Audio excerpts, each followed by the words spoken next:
मैं गोवत्स स्वामी डॉक्टर विनय, प्रभारी कामधेनु शक्तिपीठ। आज सज्जनों, हम सहारा स्टेट के भारत माता मंदिर के पास आए हैं। आज जिस विषय पर चिंतन हम लोगों का हो रहा है वो विषय है कि आज भारत में तेज़ी से भारतीय सभ्यता और शालीनता कैसे समाप्त हो रही है। हम बहुत तेज़ी से पश्चिमी सभ्यताओं की तरफ बढ़ते चले जा रहे हैं।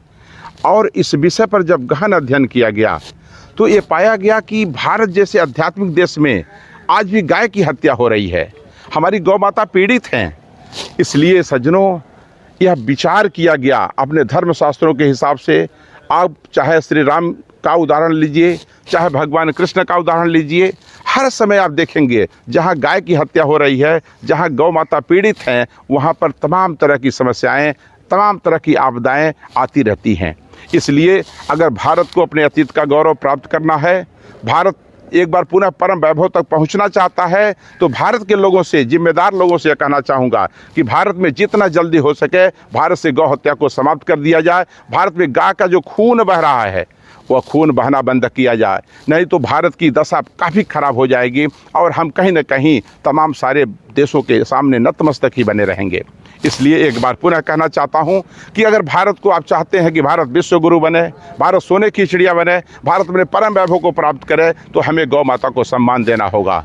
जिस दिन इस देश में, भारत में गौ टेक्नोलॉजी लागू हो जाएगी, उस दिन हम पंचगव्य से, सज्जनों, पंचगव्य से हम इतना, हमारी स्थिति अच्छी हो जाएगी कि हमारा जो नौजवान है जैसे ही पढ़ के बाहर निकलेगा तैसे ही नौकरी उसके पीछे पीछे खड़ी हो जाएगी। 1-2 लाख की नौकरी उसके आगे पीछे घूमेगी। टेक्नोलॉजी में वो शक्ति है। हमारा पर्यावरण शुद्ध हो जाएगा, हमारा कृषि उन्नतशील हो जाएगी और हमारे अंदर चरित्र का विकास होगा।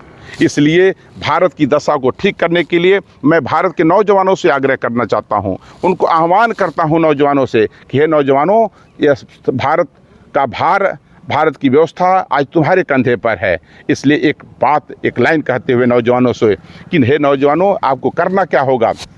इसलिए 1-2 लाइन आपको सुनाना चाहूँगा कि नौजवानों उठो, नौजवानों उठो, वक्त यह कह रहा, खुद को बदलो, जमाना बदल जाएगा, नौजवानों उठो।